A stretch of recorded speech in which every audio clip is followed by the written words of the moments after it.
Alright guys, what is up? It's me, Captain Paul. Welcome back to my vlog. So ngayon, hindi siya moto vlog. Okay, it's a bike vlog. But still, it's two wheels. And so, I think ito pa lang yung first vlog ko na gamit tong ating mountain bike. Ayan, so ngayon papunta tayo ng Arayat sa may Cape Sinukuan. Doon sa may paanan ng bundok. Okay, may coffee shop doon. Pasyalan natin. Hindi pa ako nakakapunta ron eh. Although yung sa may taas doon, sa may gintong pakpak nakapunta na kami.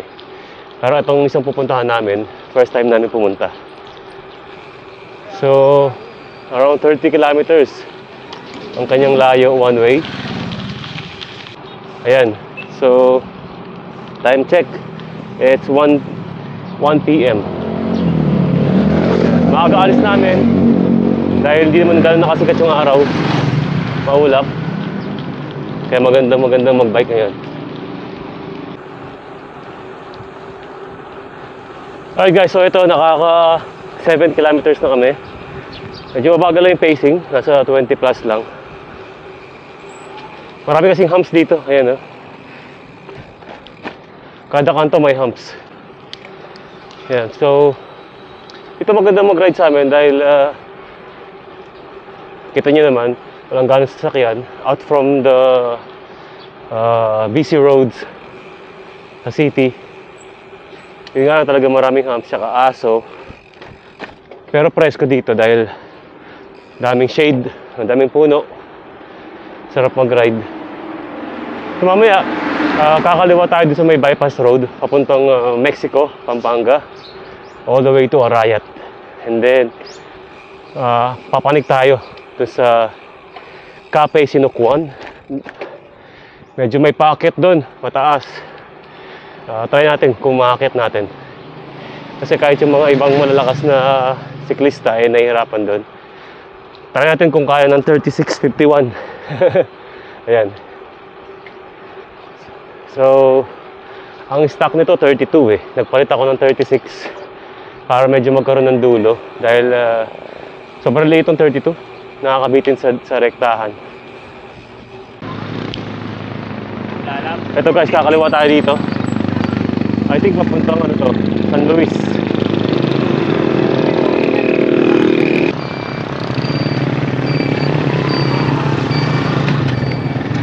Dito medyo marami na sasakyan, kaya gilid-gilid lang tayo.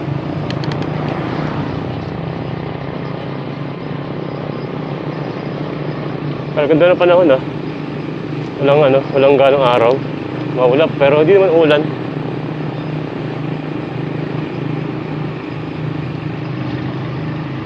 First time ko mag-ride dito ng bike. Pero sa motor lagi ako dumadaan dito pagka baha sa may MacArthur. Dito ang ibang way namin papunta sa Palit. Okay din dito, maganda yung daan dito. Walang ganong lubak. And patag, halos sementado, walang rough road.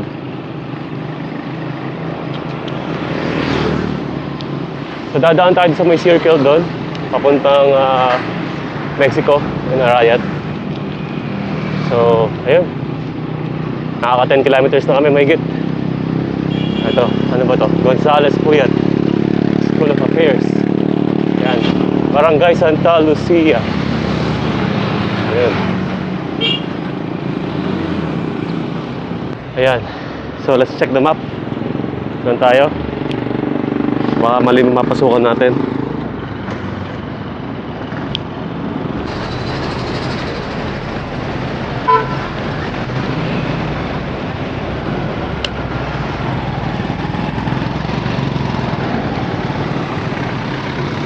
Alright.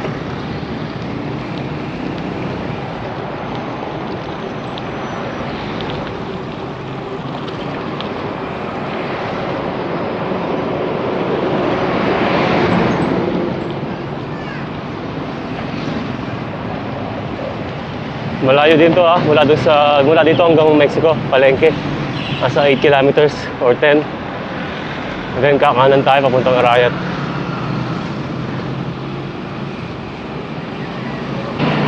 Safe naman mag-ride sa Pilipinas guys, basta defensive ka lang, lagi kang aware paligid mo. Kaya somehow, sanay tayo sa motor. Kaya kahit paano, nagagamit natin yung skills natin. Pagdating sa mga ganitong klaseng daan, mga crowded, maraming sasakyan. Lagi ka lang lilingon bago ka mag-change ng lane. Tapos balik ka sa lane mo. Diba?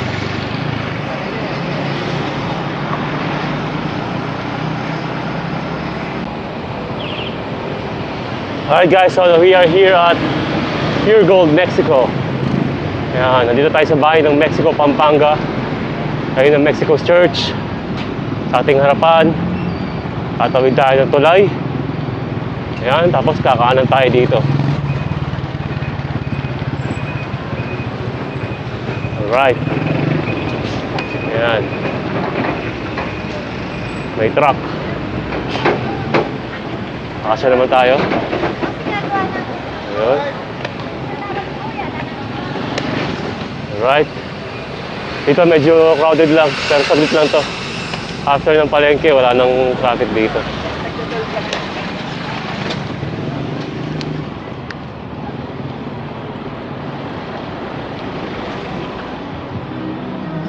Wala tayong baon power gel. Diba, marami namang 7-Eleven dito. Or Alphamart. Ayan o, Alphamart. Speaking.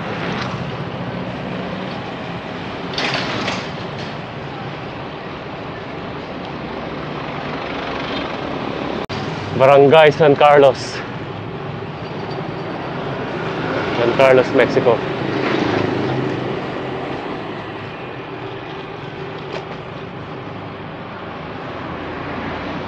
Aso.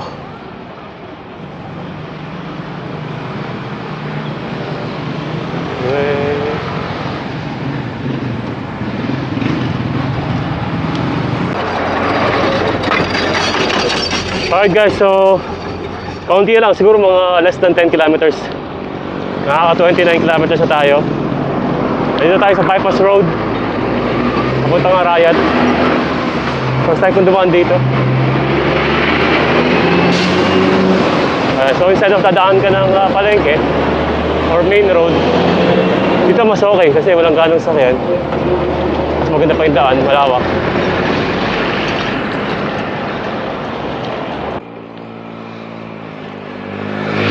Ito guys, sa aking kaliwa, maisan to. Ayan, cornfield. Still, nandito tayo sa bypass road papuntang Cape Sinukuan. Ayan, nakikita ko na yung Arayat guys. Ayan. Dito, hindi mga palay ang tanim. Puro mais dito sa Arayat. Ayan. So, siguro mga 10 minutes na lang. Andun na tayo. Subukan natin akyatin yung papanik sa Cape Sinukuan pero di tayo makakasigurado dahil sobrang sobrang tarik. Tsaka hindi pa tayo galing sanay sa mga paahon. Siguro gagawin namin 100 kilometers para hindi sayang yung ride. Ayan, century ride. Gawin natin 100 kilometers. Maaga pa naman nasa 2:30 pa lang. 2:30. So umalis kami ng 1 PM So 1.5 hours almost. Pwede. Maaga pa. Ayan, Barangay Baliti. Kala ko hams.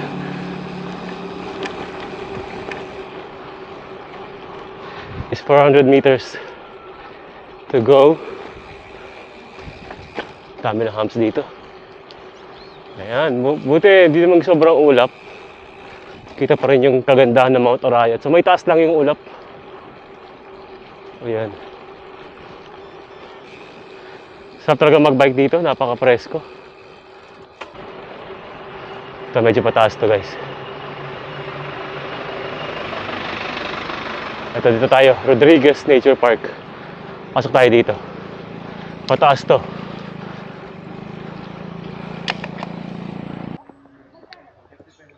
Ito guys, so we are here at Cafe Sinukuan. So nag-decide kami na iwan na lang yung mga bike kasi may nagbabantay naman doon. Masyadong mataas siya. So from there, wala siyang flat, talagang diretso siya agad na pataas. Ayan no. So delikado, hindi pa tayo, tas medyo malumot pa, ayan no, may mga lumot. So di pa tayo ganun kalakas sa mga akyatan sa mga ahon. Kaya baka sumemplang tayo. Sayang ang carbon. Ayan na, may mga lumot oh. Ayan guys, so tingnan mo. May mga lumot. Baka dumulas tayo dyan. Siguro yung mga malalakas, I think meron akong vlog na napanood. Naka road bike, nakit niya to. Siguro road bike, pwede. Tapos big gears. Tingnan nyo naman gano'ng kataas. Diba? Yung mga payat na batak sa ride, tayo medyo mabigat pa tayo. So itong paglalakad lang nakakahingal Hindi pa tayo pumipedal niyan. Buti lang naka MTB shoes tayo. Siyempre MTB ang dala natin. Meron siyang spikes. Hindi ka mukha sa road bike. I mean road shoes na medyo mahirap ilakad. So I think nasa 2 kilometers tong lakad na to. So mamaya na lang guys. See you sa taas. Ito guys, malapit na kami sa pinakatuktok. Kita nyo naman ganito katarik yan. Mas hiningal pa kami dito sa paglakad, papanik, kumpara sa bike na 40 kilometers. Hindi pa natin kaya to. Siguro pagka after 1 year ng continuous cycling training, kaya natin to. Mabigat kasi mountain bike kumpara sa road bike Sa road bike siguro may chance. Ayan. Dito tayo guys. Finally. Hanap tayo ng mga kainan. Ayan ganda ng Kita-kita mo buong Pampanga. Ay, sumak. Doon. Tingin tayo ng mainom. Coffee. Iced coffee. Para caffeine tayo. And then,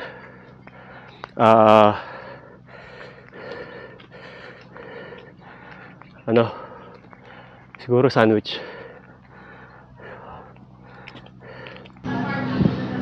Ito guys, umorder tayo ng black coffee, ice americano, tsaka oatmeal. Ayan. So ito, napakaganda rito, napaka relaxing. Cafe Sinukuan. Mamaya lilibot tayo doon, tignan natin. Ayan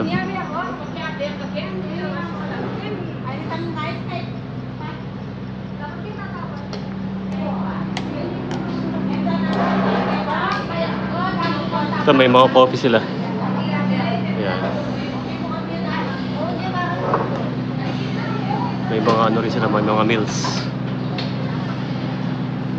Thank you boss Salamat. Ito guys,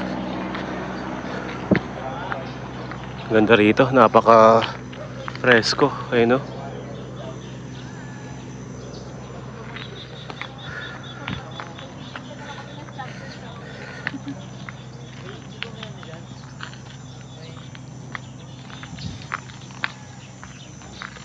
dito, sky spot nakalagay.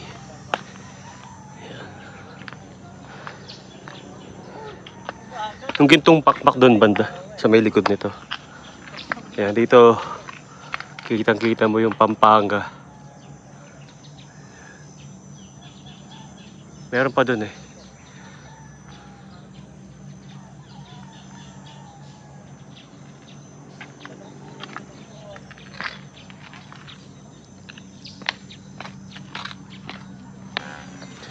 Ayun guys, kung nature trip ang hanap nyo dito, pasyal kayo sa may Arayat. Yan, I think San Juan to.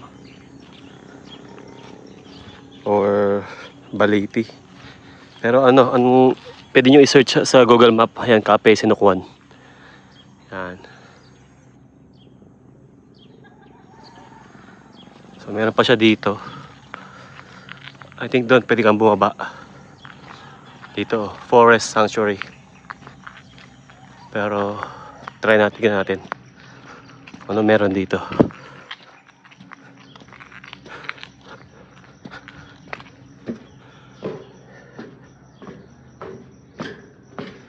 Ayun. Pababa siya. Medyo delikado lang. Dahil naka-clits tayo, baka lumusot. Ayun, meron pa doon pababa. Pero di na ako bababa. Ayan, baka malayo pa yan. Naka-clits tayo eh. Ang hirap maglakad. Ayan ah. Pero next time balik tayo dito nakamotor. Puntahan natin yun. Ayan, doon. Check natin yung doon. So guys, dito may bahay. Siguro ito yung may-ari sa property. Ayan. Dito ganda oh. Napaka sarap tumambay dito. Doon yung Gintung Pakpak. Ayun, doon oh, doon kami nagpunta last time.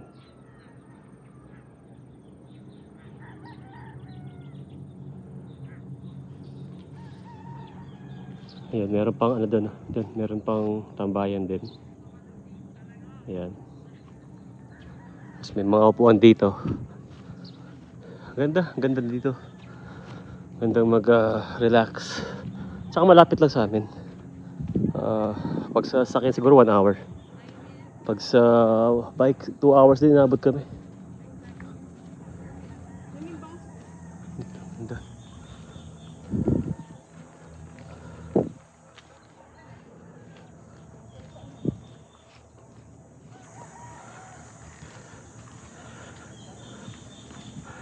Yun, may farm doon, oh, mga manok.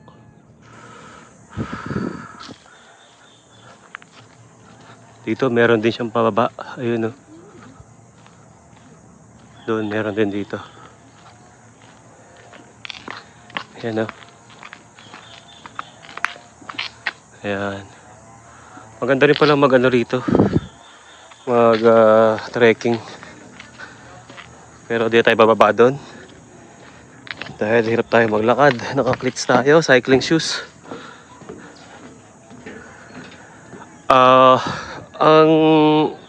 Ang open nito is 9 AM until 7 PM. I think maganda rin dito pumunta ng gabi. Makikita mo yung mga ilaw dito sa Pampanga.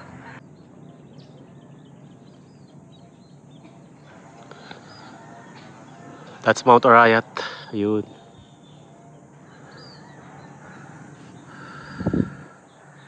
Pahinga lang kami na konti, tapos sibat na rin. Time check, it's 2:30 na. Siguro darating kami ng bahay mga before 5. Ayan guys, napakaganda dito. Panalo. Ayan, so ayun yung dinaanan namin kanina. Ayan, may zigzag. Ayan, so kung nature ang trip nyo, pasyal kayo dito guys. Kahit nakamotor, nakasakyan, or nakabike. Ayan, pwede.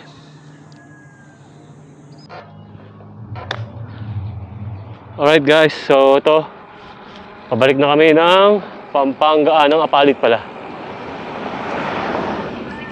Part pa rin pala ng Pampanga to. Ayan, so meron pa palang campsite dun sa isa. Dun sa isang entrance, pero may bayad na 50 ulit. Siguro, next vlog natin, nakamotor naman. Punta natin yung campsite nila. Oh my god, nahulog yung ating camera. Nahulog. Buti nahawakan ko.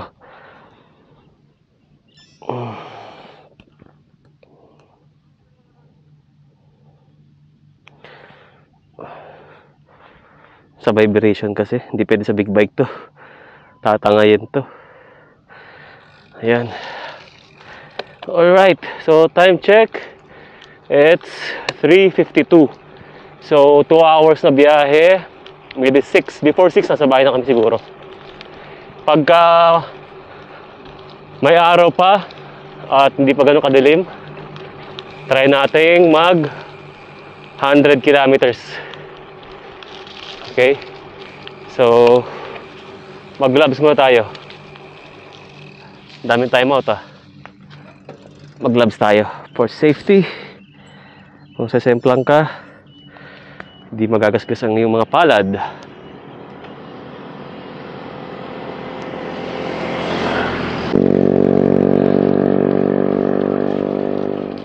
Yeah, so far, maganda yung kondisyon namin ngayon.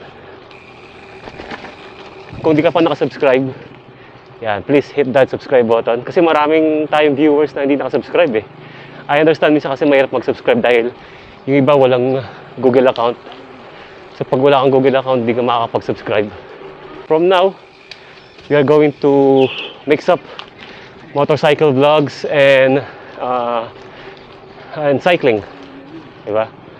So yung mga nakaka-appreciate, thank you. Yung mga pure motovlogger, pure viewers ko na puro motor lang ang gusto, sensya na, kailangan ating i-add tong cycling para sa ating health. Siyempre, di ba, health is wealth. Yeah, so thank you for watching guys. Keep safe and God bless. See you next time.